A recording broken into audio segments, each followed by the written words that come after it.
Yes, it is court in session, a special session of court in session. Say that fast 3 times and see if you don't bite your tongue. Right, so we are here to do this is the preview of the finals. But before we get to the final and this big smile that Alan got on his face, before we get to the final, let's look at something that occurred a couple days ago. I think yesterday actually. Shams Charania reported that Tom Thibodeau lost his job.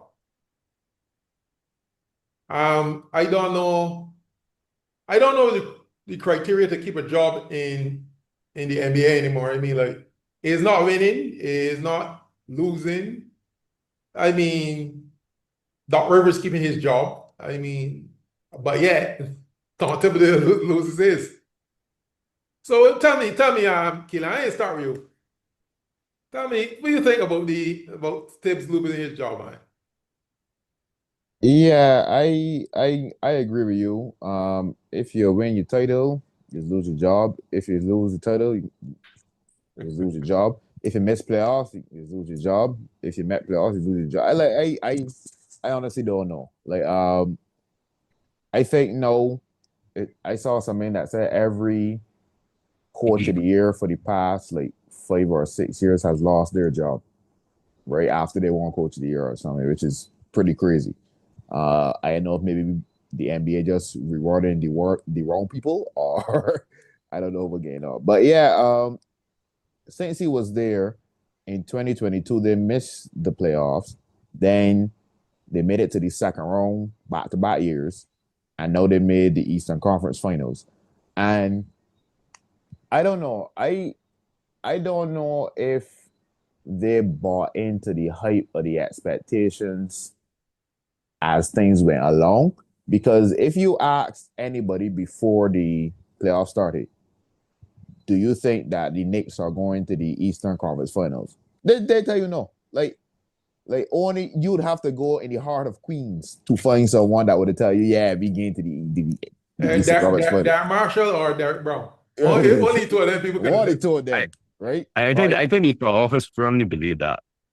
Well, okay, cool, But right? obviously they believe it. Obviously they believe it because we could have fired Tibbs, right? Even after the Boston series, they were not favored. Sorry, even before the Boston series, they weren't favored, right? They got through that, fell to the Indiana Pacers, right? I would have given him one more year, but I would have had to have like a serious talk with him, right? Tell him, kind of stuff that, if this don't happen this year, yeah, this is it. Because I understand the limitations of how good a team could be defensively when Jalen Brunson and Karl-Anthony Towns are your two main uh, pieces, right? On the flip side, I do understand the offense could be a lot better. The offense is kind of pretty simple. Is a lot of Jalen Brunson, and I know there are ways that offense can be a lot better. And obviously, we know the thing with Tibbs is that he plays his starters heavy minutes. He doesn't really trust the bench. One of my sit downs would be like, Tibbs, right? You have to play your guys during the season. That's the only way that you're going to develop any sort of trust for them in the playoffs. And therefore, Jalen Brunson and those guys don't have to play 40 something minutes every round.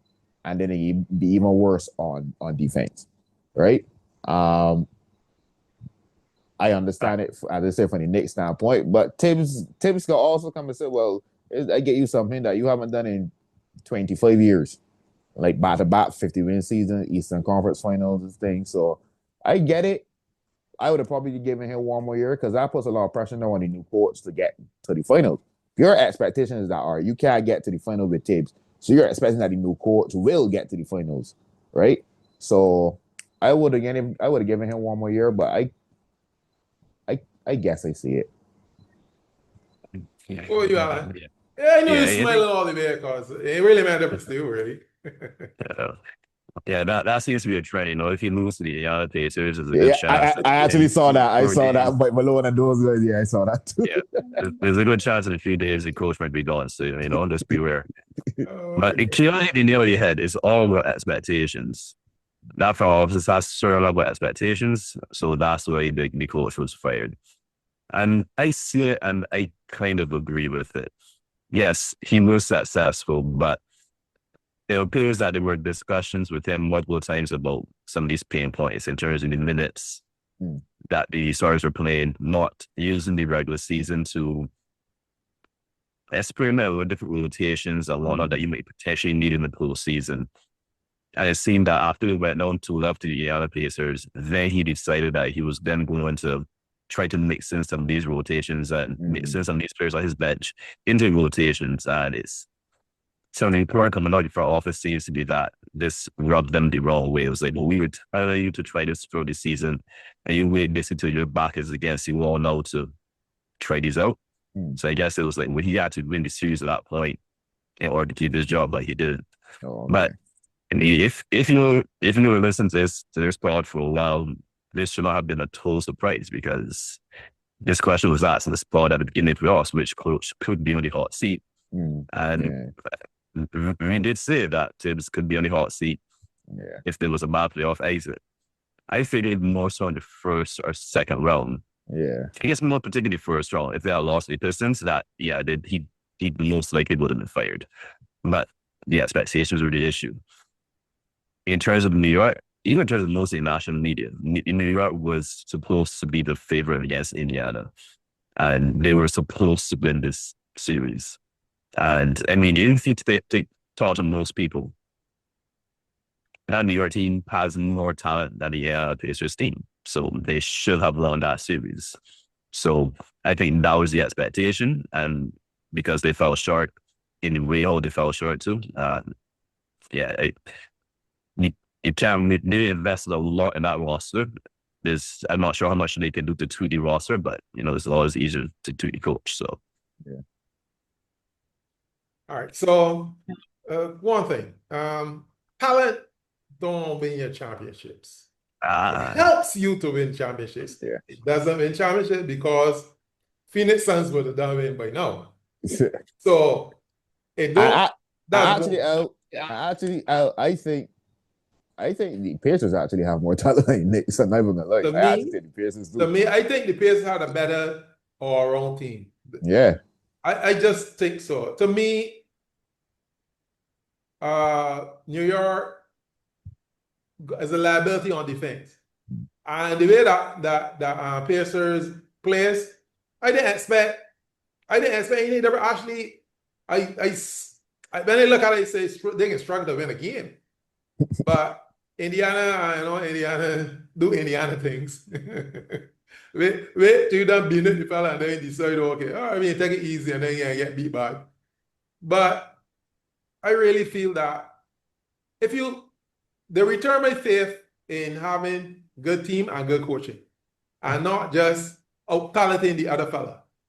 Because for a lot of seasons, the fella that had more talent is who ended up winning the series. I don't think OKC can run over Pacers like everybody feels they can run over them, you know. I just don't feel so. I'm not saying that OKC has been the best team in the NBA from outset. But I don't think everybody is, oh man, OKC in this and OKC. I don't think that can happen, you know. I don't think that can happen. I am not saying that Pacers can win the series. But what I'm saying is, it is not going to be as easy as everybody think that OKC can just come and beat them, run over them, and that can be the end of that. Yeah. But yeah, so we can look at since that we talking about the OKC and Pacers, we could well go and start talking about the final. No, a couple of stats jump out at me, which really don't mean anything much. The first one was the last game that Pacers played OKC, they lost handily in OKC. And they lost also on Boxing Day. So really and truly, they haven't been OKC Saints for the season. Well, they've only played twice. However, if you look at after the All-Star break, these two teams really the best teams in the tournament after the All-Star break, if you really look at it. I have not seen anything that convinced me that any other team, well, I always thought that Boston had a chance, but based on looking at what happened, what transpired after the All-Star break, I think the Pacers played really well. The Pacers were playing well, and OKC was consistent, right? And they beat everybody in front of them. It's not like they lose to certain teams and they beat everybody. So it's going to be interesting going forward. So I can start with Alan because I know Alan really wants to talk about his Pacers. So I can start with Alan. Do you really feel this game one? Game one? What do you think happened in game one? What do you the feel out period? What do you think Yeah, happened? well, to touch on what you started with earlier about the 2 games early in the year. That first game on Boxing Day, that was actually a very good game. Indiana was leading for most of the game. Obviously, had to come back in the fourth quarter. Correct. I remember SGA hit a 3-point shot. I think, the OKC was up 2 points. He hit a 3-point shot with a minute to go that really put them ahead to win that game. And it was a difficult 3-point shot. That was quite impressive. The second game of the season, that was Indiana's third game in 4 nights. So that would have been a little bit rough, particularly for the type of style Indiana plays. They've been particularly bad on the third game, fourth nights, or on back-to-backs. That type of pressure style they playing is they really have very little chance against that in that game. But we'll see. It's going to be a very tall task for them. It's going to be, it's a lot of the advantages they had in the earlier series against other teams, taking advantage of their lack of depth, taking advantage of some of their lack of perimeter defenders, taking advantage of maybe a immobile big man. OKC doesn't really have a lot of those weaknesses that a lot of the other teams able to face had. So in this game one, I mean, like I said, it's kind of a feel out period. I mean, I think Indiana's best case scenario is that OKC is feeling themselves. They're hearing everyone saying that this is going to be easy series for them. And if it's a young team, and if they're in their press clippings and whatnot, then Indiana may have a chance maybe to catch them with their guard down a little bit. But they'll have to do things like limit their turnovers. OKC, as you know, has been devastated, particularly in that series against Minnesota Timberwolves, taking advantage of turnovers. And that's something Indiana does as well, but OKC does it better. OKC, because their help defense is so aggressive, which helps them force a lot of turnovers. So you have to give us something. A lot of times they leave shooters open, particularly in the corners.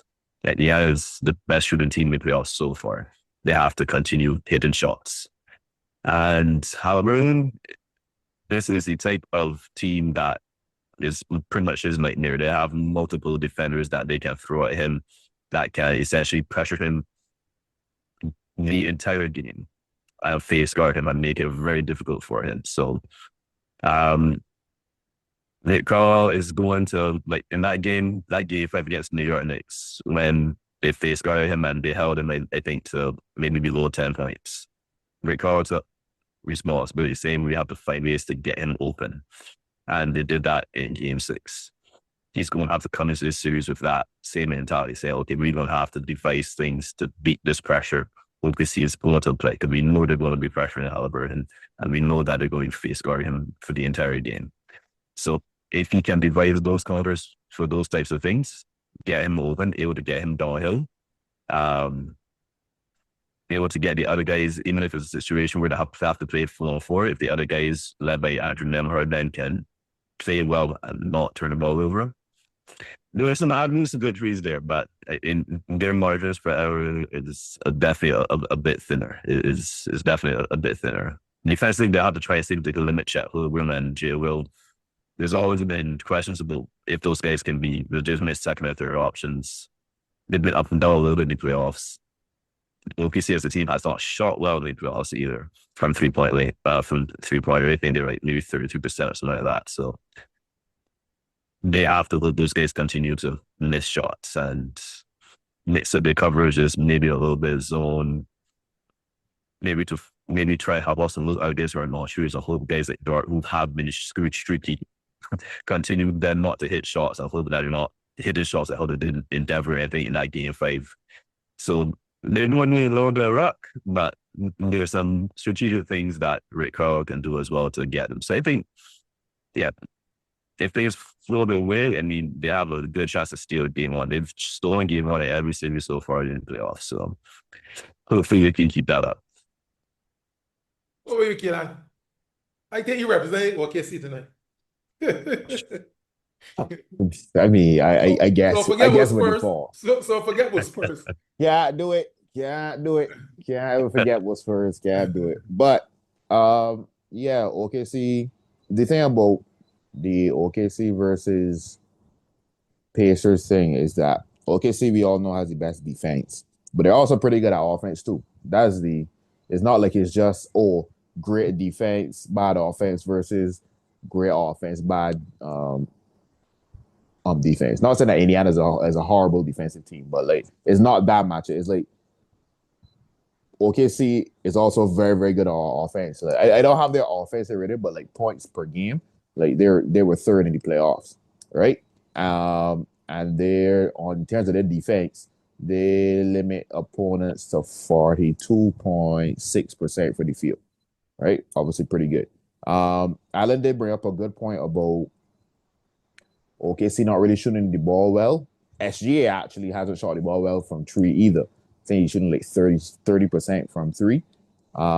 His numbers overall have been pretty similar to the regular season. Is a dip in scoring, which kind of happens for most players. There's only some all-time greats, or if you're Jamal Murray and Andrew Nembhard, apparently that your playoff numbers go up. But everybody, like, he's averaging 29.8, which is basically 30. He averaged 32 in the regular season. Assists went up a little bit, rebounds went up, but generally he has done his job. The question has always been Chet and J-Dub, right? J-Dub didn't have the greatest series against the Nuggets, and that series went 7, right? So that has always been questions of can they be the second and third options on offense for OKC.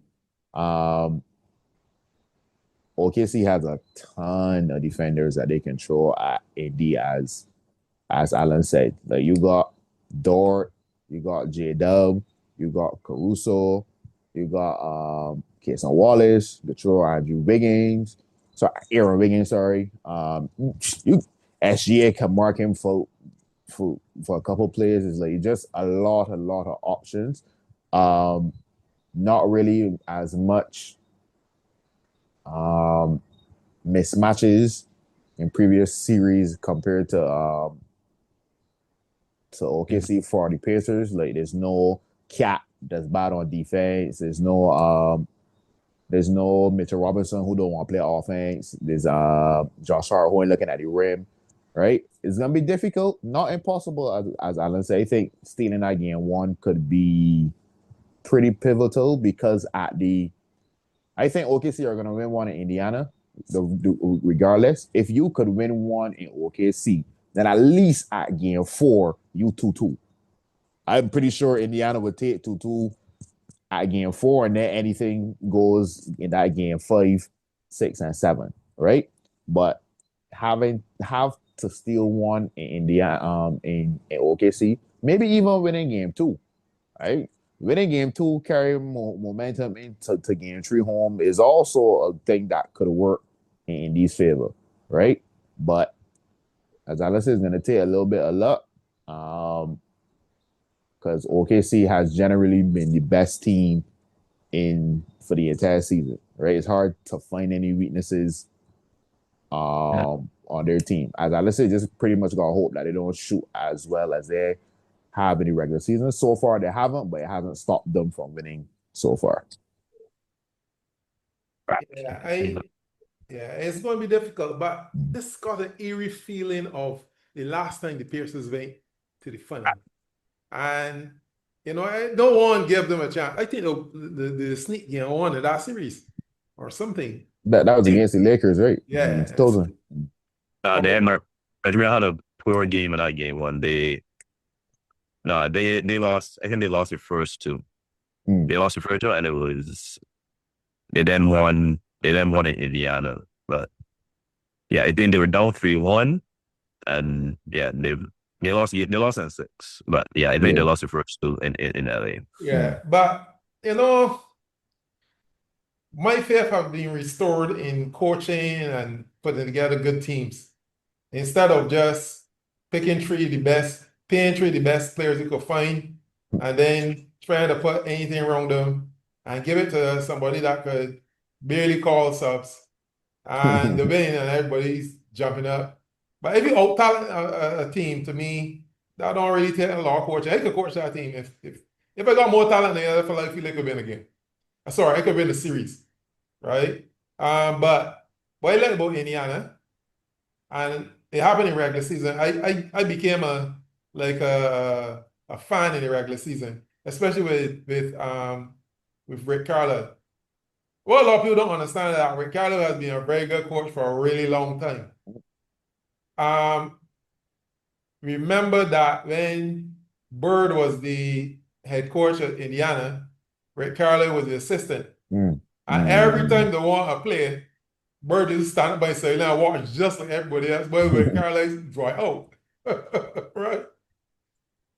And then he went down then he got the job at Mavs. Mhm. And we know what he did down there. Yeah. But what has And the dog team against juggernaut to the championship. True. Yes. Yeah. Yes. They right now under it wasn't quite what it was when they lay under it was before that championship. Oh no, that championship saved his legacy for sure. Correct. He was seen as a choker and all that. Yeah. Correct. Yeah, so Correct. And I think what I like about him is that he does not have any issues with trends and innovative. I saw that out of bounds player from football. I still trying to study it to see if it's somewhere you could get put in somewhere and if I coach at any level again, that I could put in something like that. I thought it was like, it sounded like I like that sort of stuff where a coach look for a way of, an innovative way of sealing the game or getting the ball in bound or, I thought that he did a fairly good job. Now we can't discount the guy at OKC because he has done a fairly decent job himself. Yeah. So it should be an interesting series. If OKC win the first two, it's gonna be a short series. I feel so. But if Indiana can win one of those games in OKC, and I really feel that it'd be a longer series. But they gotta win the game in OKC. They can't go back to Indiana being down to love because they know OKC can win one of their games. And it would mean then that they will go back home being 3-1 up. So Indiana, and I agree with Alan, Indiana margin of error is really slim. But hey, anything can happen when you get between their lines and start to play. You never know what's going to happen. Because no one expected that Pacers would be here. Probably second round out or even losing in the conference final. But no one expected that they would be here. So you never know what will happen. They might just, just surprise everybody and outplay or outclass OKC. But I would not hold my breath on that one. But what I'm saying is, it's possible. Is a possibility. And I like the fact that they have put together their team and that they're working. They got a legitimate star, and he's trying to get everybody involved, and the coach doing coaching things. He doesn't have a podcast, so I am fairly. He has restored my faith in coaching and how the NBA is set up and stuff, because I don't think that people understand how coaching is a profession just like every other profession. I don't think because you could diagram players on a iPad or diagram players on a board that you think you can coach a professional team, right? And lot of when the factors and chips stuff. down, right? You know the coaches when the chips down. When the chips down, and you gotta come up with something. Yeah. Right? That's why I didn't feel I felt sorry for Tibbs losing his job. Because to be honest with you, he had two holes in his defense. He had to play them, because again, big money, and he had two big holes. And you can hide one hole. Warriors do it real good with Curry. But you can't hide two. The thing is, right, is that Curry is actually, but the thing is that Curry's try. Like Curry, Yes. like Curry knows that he's not like Ludar on defense, but Curry tries. He fights, shoots screens, he does all that thing. Like sometimes that man is just like Jalen Brunson is just hit a screen and just dies. Yeah, but Just- don't all put 4 foot effort on defense. nah. Huh? But They I don't understand why though. Yeah. I understand why. If the offense problem. is on me, right? If Yeah. you are paying me to score nearly 30 points a game, you don't expect me now to be stealing 18 a game too. Yeah. But the problem with that is you got at least be able to defend. I feel like be able to defend your position for at least 10 seconds. Cheese on, man. Hey, At least 10. 10 steps. Yeah, you got to, because even with Steph Curry or even with St. Halliburton is not a good one-on-one defender either. Yeah. But he pays full attention. He gives full effort on that end. Yeah. And even off there, like he's gotten quite a few. He had a few games where he had a lot of steals. So he put forth full effort. He knew he's not that good one-on-one. When he's in the action, he's hedging hard, recovering back to his guy, doing things like that to make sure that he's not compromising the defense. For guys like Bresson, okay, I'm hedging, but I'm not really. Yeah, that's it. Yeah. He's gonna half forward here. It's Cat, the guy on the perimeter. I at the high post. Should he really go and just put a hand up? Or I guess he can make it anyhow. So why go for that effort to even get a hand? Not getting that's back the on defense either. Like just jogging back. Guys like Curry and Halliburton, yes, you could cut them one-on-one if you get in a one-on-one situation, but defense is a lot more than just the one-on-one situation, so they put effort in the other aspects of defense. Yeah. I tend to agree. One last point quick before we go. We didn't really talk about this person. I can't remember maybe if Alan did mention him, but this person might be the key or the X factor. I think Pascal Siakam. I think Siakam is the one person probably like we ain't really talking about, but like I could see He's MVP, right? Yeah, I actually could see him like he could score on Chet, right? If you put Hartenstein on him, he could pull him out on the perimeter. He got the height advantage. J-Dub might probably be the best person to like put on him, but Siakam still got the height advantage. Like I think Siakam could be the person who could really swing the tide, depending on how well he plays. If he averages 25 points per game or more, that could make it interesting. I'm not gonna lie. Yeah, he needs to have a series similar to what he had in New York, or that because what you said is right. The defense is going to be geared towards stopping Halliburton. Yeah.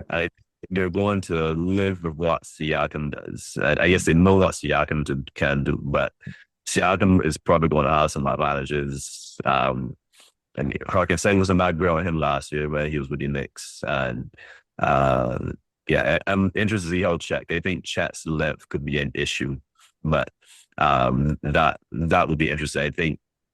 Yeah, you have to see how the matchups go because OKC might even worry to match Chet against him to try and keep Chet closer to the rim.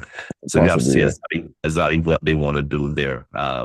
Because Pascal's shooting, I think he's shooting the three up 50% for the playoffs.